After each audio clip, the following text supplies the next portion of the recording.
여러분 안녕하십니까? 신문을 푸는 방송 아침의 매일경제 이상훈입니다. 여러분께 뭐 안녕하시다는 말씀드리기가 참 요즘에는 조심스럽기도 합니다. 사실은요. 그래도 안녕하신 거는 반드시 좀 확인해 주시기 바랍니다. 주변 분들이 어떻게 계신지도 좀 궁금하고요.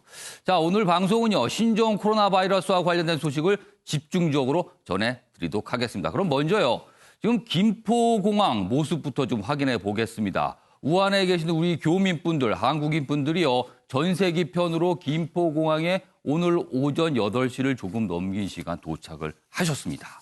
그리고 지금 비행기에서 한 분씩 내리고 있는데 검역을 좀 먼저 받게 돼 있습니다. 지금 이 영상을 보시면은요. 흰 옷을 검역복을 입은 분들이 계시죠. 요원들이 있고요. 한 분씩 뭔가 안내를 하는 모습도 있고 그 옆에 보면 하얀 천막이 있습니다. 지금 영상에는 안 잡히고 있는데요.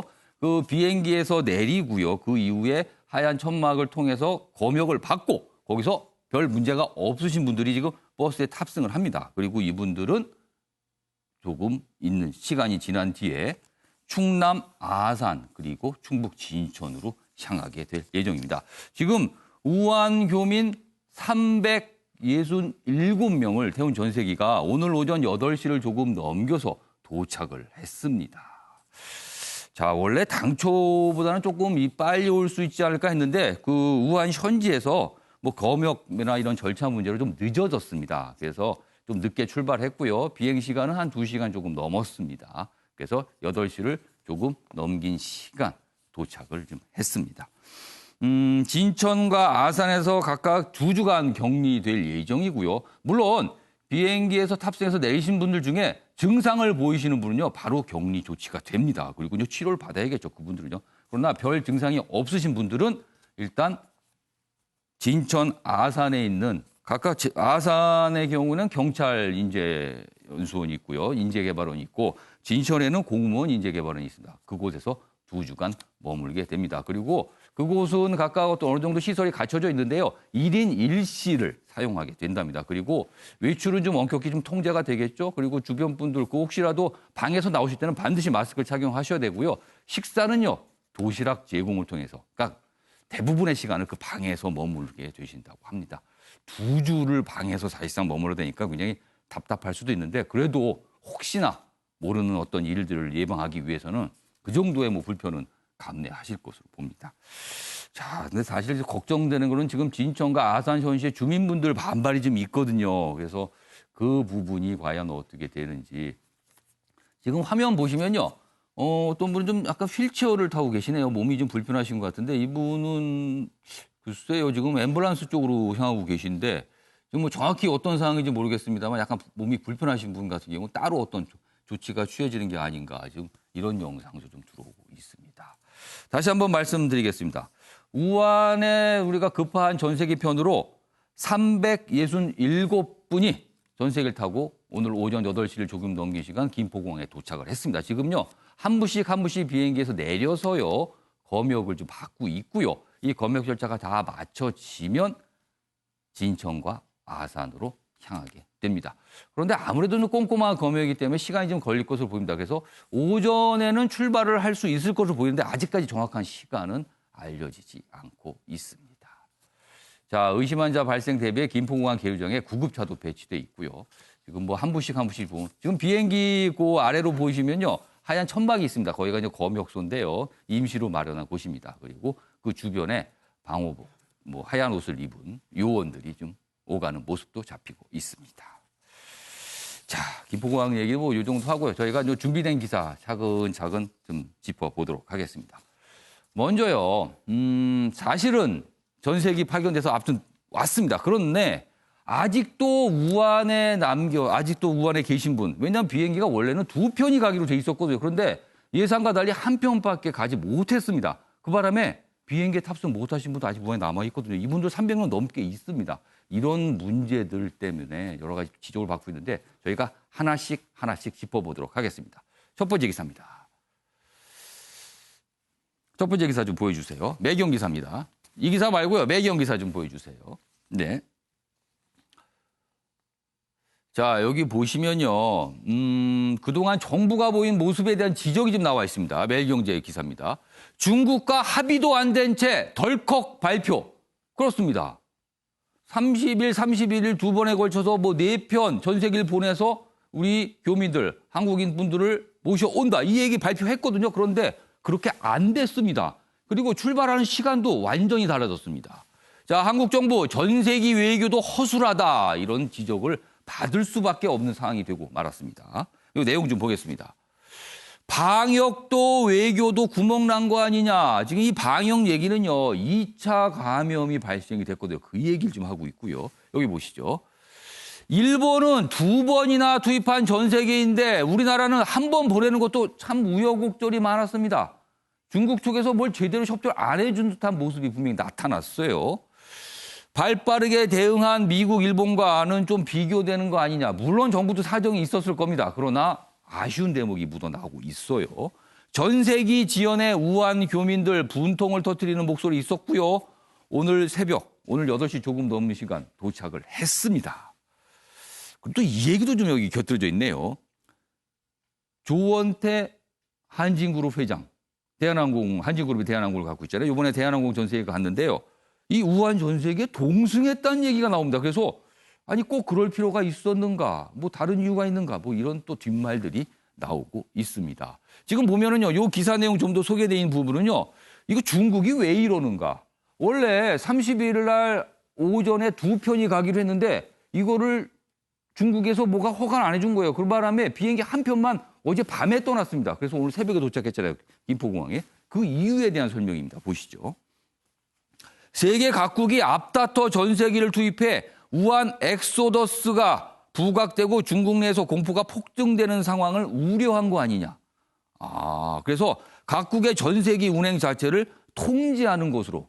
그러니까 우리나라나 미국, 일본들이 전세기를 띄워서 자국민을 탈출시키는 걸 보고 우한에 계신 중국 분들은 그럼 우리는 뭡니까? 라는 이런 민심이 있을 걸 우려했다는 거예요. 그래서 그런지 여기 있습니다. 미국과 일본 전세기가 대부분 야간에 운행된 것. 이것도 그런 설명을 뒷받침하고 있다는 거죠. 우리도 야간에 비행을 한 겁니다.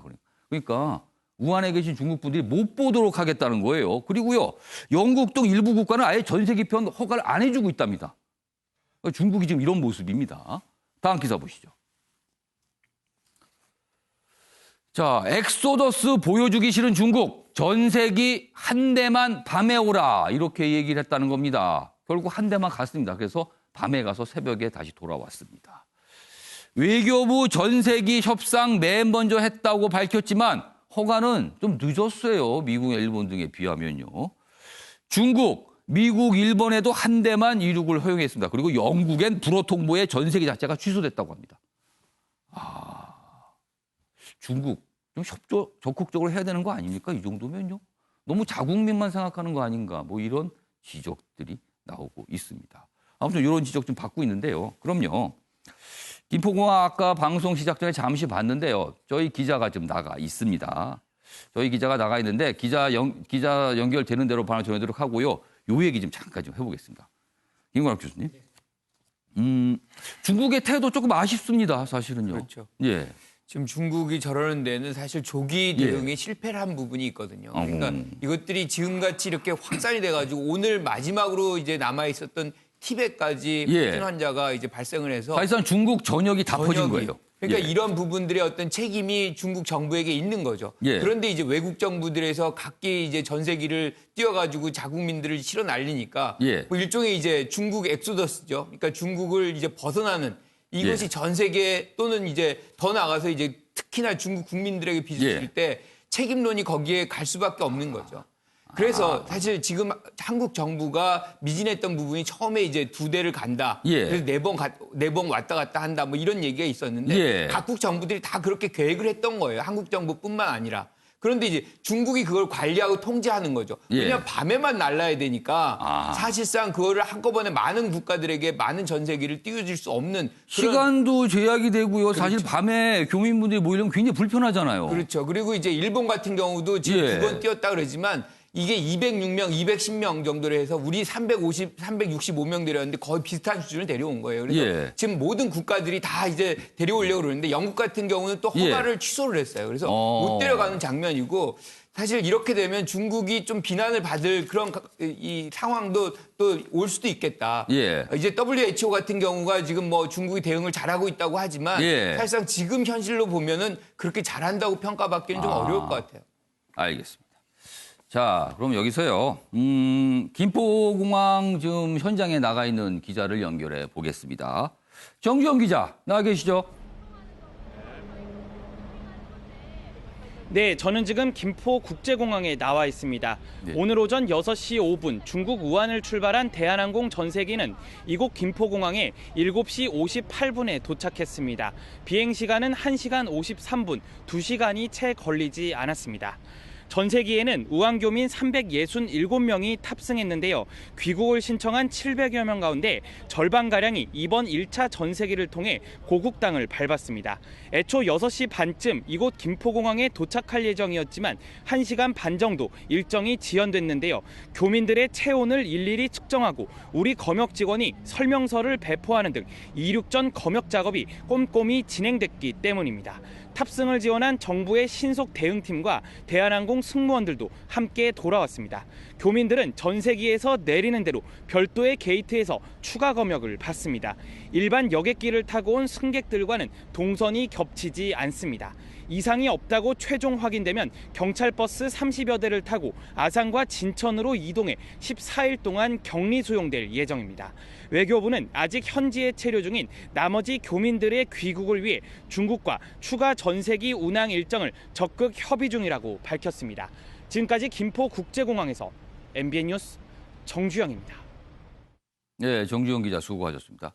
이종근 평론가, 사실은요, 원래 계획이 차질이 빚은 거예요. 그래서 네. 지금 우한에 남아 계신 우리 교민분들은 언제 다시 전세기를 탈지 아직 미정입니다. 그리고요, 오늘 오전에 도착하신 분들 원래 예정대로라면요, 비행기 2대가 가서, 두 편이 가서 굉장히 한 분이 굉장히 공간을 좀 넓게 차지해서 이른바 다이아몬드 간격으로 널찍널찍하게 앉아서 혹시라도 모를 그런 사태를 뭐 예방하기 위한 건데 그렇게 탑승할 예정이었는데 사실 비행기가 한 편밖에 못 가서 그런 바람에 그냥 원래대로 원래 승객들이 앉는 곳대로 앉아서 왔다는 거예요. 지금 얘기가. 네. 그렇다면 여러 가지 또 이 차질을 빚는 건데 정부가 좀 더 좀 사전에 중국과 협조를 좀 잘하거나 꼼꼼한 처리를 했으면 어땠을까. 이런 아쉬움 분명히 묻어납니다. 지금요. 네, 그렇습니다. 교수님이 말씀하셨지만 1차적인 문제는 예. 중국 정부가 각국에게 협상하는 어떤 내용을 공개하거나 또는 뒤집었다, 번복했다라는 것이 이제 일단 1차적으로 중국 정부의 책임이기는 합니다. 그런데 여기에 대응하는 우리나라 정부도 사실 아쉬운 점이 굉장히 많아요. 첫 번째는 우리가 뭐 제일 빨리 했다고는 하지만 그럼에도 불구하고 출국을 제일 먼저 한 것은 미국입니다. 미국은 26일 공식적으로 교민과 그다음에 미국 교민과 미국의 영사관 직원들을 소개하겠다, 귀국시키겠다라고 했고 여기에 중국 외교부 대변인 직접 나서서 협조를 다하겠다라고 반응을 했습니다. 그리고 200여 명을 태운 비행기가 이제 캘리포니아로 도착을 했고 그러니까 우리보다 빠른 거예요. 그다음에 일본도 사실 우리처럼 당황했지만 그럼에도 불구하고 28일 그렇게 협상을 계속 하고 있었는데 문제는 우리 정부가 지금 말씀하셨듯이 2대의 전세기로 4번을 띄우겠다. 그리고 뭐 이 좌석도 널찍하게 했다. 이 발표가 한 날이 28일이에요. 즉 일본과 중국이 기존에 야간에 하고 하는 어떤 상황들이 계속 벌어지고 있는데도 우리나라 정부는 거기에 대해서 그 정보를 제대로 반영을 하지 않았다는 거예요. 그러니까 이 중국에서 벌어지는 상황을 체크를 했더라면 이렇게 발표를 조심스럽게 할 수 있는 것이거든요. 상황들을. 근데 이미 다 발표된 게 지켜지지 않는 상황. 그러니까 우리나라 정부가 지금 통제를 하고 있는 것인가, 상황을 관리하는 것인가에 대한 비판의 여지가 분명히 있는 것입니다. 알겠습니다. 그러니까 다른 나라 협상 사항도 좀 참고를 하고 파악을 해서 그래서 우리나라 발표를 준비했었는데 그렇지 못하게 섣부르게 발표를 해버려서 약속을 어긴 셈이 됐다. 지금 이런 지적을 피하기가 어려운 거예요, 지금요. 알겠습니다. 자, 지금 오늘 오전에 도착하신 우한 교민분들은요, 지금 검역이 끝나면은 각각 충남 아산 경찰 인재개발원과 충북 진천의 공무원 인재개발원에서 이동을 해서 2주간 거기서 머물게 됩니다. 그와 관련된 소식은요, 잠시 후에 전해드리도록 하고요. 지금부터는요, 2차 감염 발생 이야기 좀 해보겠습니다. 심각한 상황으로 가고 있습니다. 첫 번째 기사입니다. 환자와 90cm 식탁에서 92분 식사한 친구 2차 감염됐습니다. 그러니까 사람 대 사람 감염이 국내에서 발생을 한 겁니다. 그동안 굉장히 우려했었죠. 이 부분 가능성에 대해서 걱정을 했었는데 걱정대로 나왔습니다.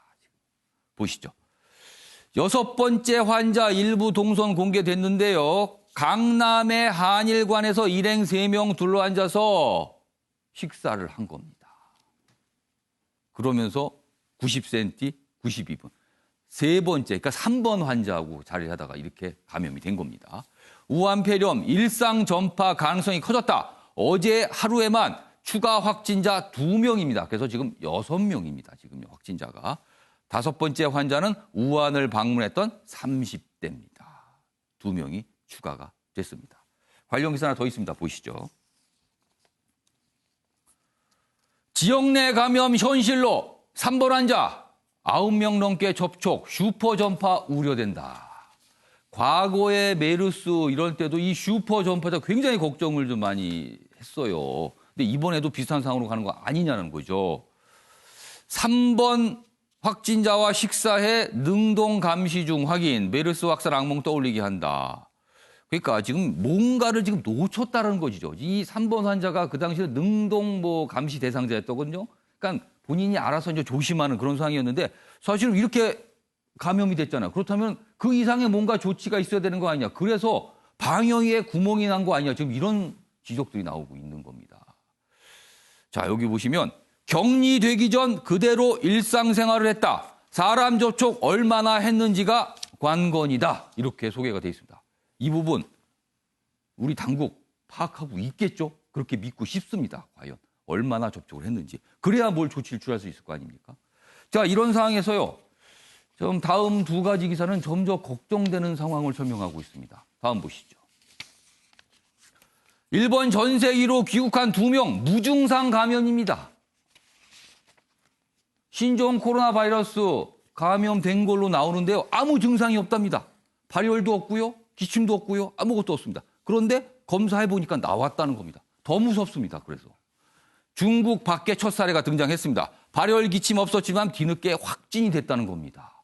그러면은요, 전파는 어떻게 되는 겁니까? 이 걱정을 안 할 수가 없는 겁니다. 다음 기사 보시죠. 역시 연결되는 내용인데요. 잠복기 전염력이 있다면 방역 통째로 바꿔야 된다. 지금까지 이런 바이러스는요, 증상이 나타난 이후에 전파된다. 이런 게 통념이었거든요. 그런데 지금은 다릅니다. 독감처럼 증상 없어도 감염 가능성이 있다. 기존 코로나 바이러스 상식 뒤집혔다. 발열 증상을 따지는 검역, 이거 무력화되는 겁니다. 이렇게 되면요. 그래서 많은 사람들이 걱정하는데 접촉 범위 넓게 잡고 격리 강화 필요성 점점 등장하고 있습니다. 이런 목소리 있습니다. 자, 그럼 여기서요. 전문가 연결해서 좀 더 자세한 이야기 해보겠습니다. 김우주 고려대 구로병원 감염내과 교수분. 며칠 전에 저희가 연결했는데 다시 한번 연결하겠습니다. 김 교수님 나와 계시죠? 네. 네, 오늘 또 인터뷰 응해 주셔서 감사드립니다. 먼저요. 2차 감염 사례가 국내에서 등장을 했습니다. 그렇다면 이 사안은 의료계에서는 예상을 했던 건가요? 아니면 예상 못한 어떤 우려되는 상황인가요? 제 개인적으로는 이제 중국에서 계속 확산이 되고 또 일본이나 독일, 대만에서 그 내국인이 중국에서 입국한 확진자에서 2차 감염 사례가 있었기 때문에 예. 국내도 발생이 시간 문제라고 생각했는데 어제 확인이 됐습니다. 이런 상황들은 한 발짝 더 심각한 상황으로 나간 것이기 때문에 또 앞으로 이제 사람 간 또 국내 내국인 간 사람 간 전파 또 지역사회 전파 위험이 증가됐다. 또 슈퍼 전파 사건과 같은 상황까지도 우리가 차단하는 적극적인 방역 체계 개선이 필요하겠다라고 말씀드릴 수 있습니다. 그러면은 과거 메르스 파문 때처럼 3차 감염 가능성도 역시 배제할 수 없게 된 건가요? 지금 이제 중국 우한시에서 3차, 4차 감염이 있었다라고 이제 세계보건계 보고된 바가 있기 때문에 이제 그런 특성을 감안하면 우리나라에서도 발생할 수 있다는 얘기이기 때문에 그에 따라서 선제적으로 방역 조치를 좀 고삐를 줘야 되고 지금 우리가 밀접 접촉, 일상 접촉에서 좀 느슨하게 적용하는 것보다는 좀 더 폭넓게 적용하고 또 중국에서 나오는 또 각국에서 새로 이것은 이제 신종감염병 특징은 모르는 게 많고 예측 불가능한 거기 때문에 매일매일 새로운 정보 특성에 따라 유연하게 기준을 적용해서 방역을 좀 폭넓게 해야 됩니다. 융통성이 결여됐을 때 문제가 되는 것이고 그것은 2015년 메르스 5년 전 초기에도 그 기준을 너무 엄격하게 하다 보니까 빠져나가서 슈퍼 전파 사건도 있었기 때문에 그건 큰 교훈입니다. 그러니까 지금 상황에 사실 굉장히 골든 타임이고 지금 지역사회 감염을 차단할 수 있느냐 없느냐가 앞으로 좀 더 우리나라에서 위험이 있을지 없을지를 결정하는 지금 굉장히 중요한 시기라고 볼 수 있겠습니다. 그런데 말이죠. 좀 더 걱정스럽게 만드는 건요. 일본에서 무증상 감염이 나타났잖아요. 그러면은 이 전파에 대한 걱정을 더 할 수밖에 없는 거 아닙니까? 사실은 중국 그 광동성에서 가족 간에 유행이 되면서 10살 소아가 무증상 감염자가 이미 보고가 돼서 일본에서 지금 2명이 확인됐다라는 게 뭐 특이한 사항은 아니고요. 지금 우리 교민들이 이제 오늘 들어오셔서 또 검사를 하면 그 중에도 무증상 양성자가 있을 수도 있다고 봅니다. 그러니까 우리가 기대하는 것과 신념과 뭐 희망사항하고 이 지금 벌어지는 신종 코로나 바이러스의 과학적인 사실은 분명히 괴리가 있는 겁니다. 그러니까 우리 믿음이나 희망은 이게 커지지 않고 빨리 종식되는 걸 바라는 건 저도 그렇고 다 그렇습니다. 그렇지만 이 코로나 바이러스, 신종 코로나 바이러스 입장에서는 숙주를 찾아서 확산하는 게 목적이기 때문에 끊임없이 퍼지려고 하는 속성이 있습니다.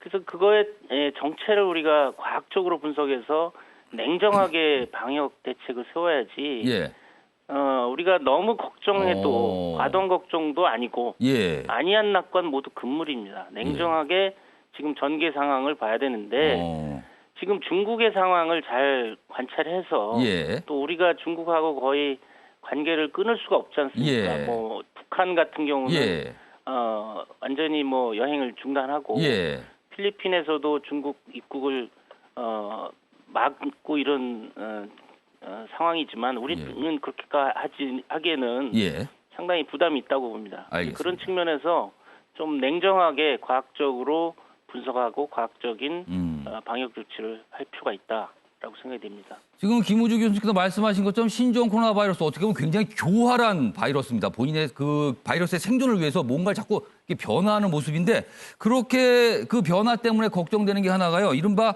잠복기 중에도 전파 가능성이 있다. 그리고 잠복기로 알려진 14일이 지난 이후에 다시 증상이 나타나는 경우도 있다. 이거는 어떻게 됩니까, 지금요? 지금 뭐 수일 전에 중국 보건부 장관하고 이어서 세계보건기구 대변인이 신종 코로나 바이러스 잠복기 중에 전파력이 있다.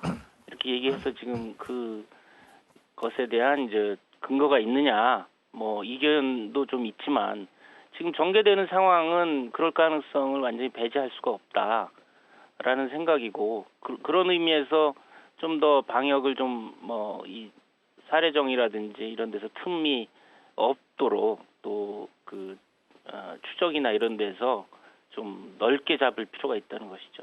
그러니까 아무런 증상이 없는데도 감염됐을 가능성이 있고 잠복기 상태에도 뭔가 퍼져나갈 수도 있고 뭐 이런 좀 걱정인데요. 자, 마지막 질문 좀 드리겠습니다. 지금 우한 교민분께서 귀국을 하셨는데 각각 이제 해당 지역으로 예정된 지역으로 이제 오전 중에 아마 이동할 것으로 보입니다. 그러나 그 지역 주민들 반발하고 있거든요. 그분들 걱정하시는 게 혹시 감염 위험 가능성 때문에 그런데 이 가능성 어떻게 보십니까? 지금 귀국하신 교민들은 일단 증상이 없는 분들이고 안전한 시설에 뭐 수백 미터, 1km 거리가 있기 때문에 주민들 감염 위험은 과학적으로는 근거가 없습니다. 그렇지만 이제 왜 아산 진천이냐, 인천에서 먼 지역이냐, 또 사전에 충분한 설명을 드리지 못해서 불안해하는 그 정서는 예. 충분히 이해가 되는 부분이 있습니다. 그래서 예. 이런 부분까지도 미리미리 좀 설명을 하고 예. 준비를 하면 예. 이런 주민의 불안은 좀 더 해소될 수 있었을 거라고 생각이 됩니다. 알겠습니다. 뭐 마지막으로 김 교수님께서 우리 정부의 아쉬운 점까지 좀 지적을 해주셨습니다. 자, 오늘 말씀 여기까지 듣겠습니다. 지금까지 김우주 고려대 구로병원 감염내과 교수였습니다. 감사합니다. 네. 자, 이게 좀 돌아보면 돌아볼수록 좀 아쉬운 게 많이 묻어나요. 조금 했으면. 물론 정부도 사정이 있고 어려움이 있었을 겁니다. 그리고 굉장히 갑작스러운 사태이기 때문에 그러나 무엇보다 중요한 거는 안전입니다. 안전.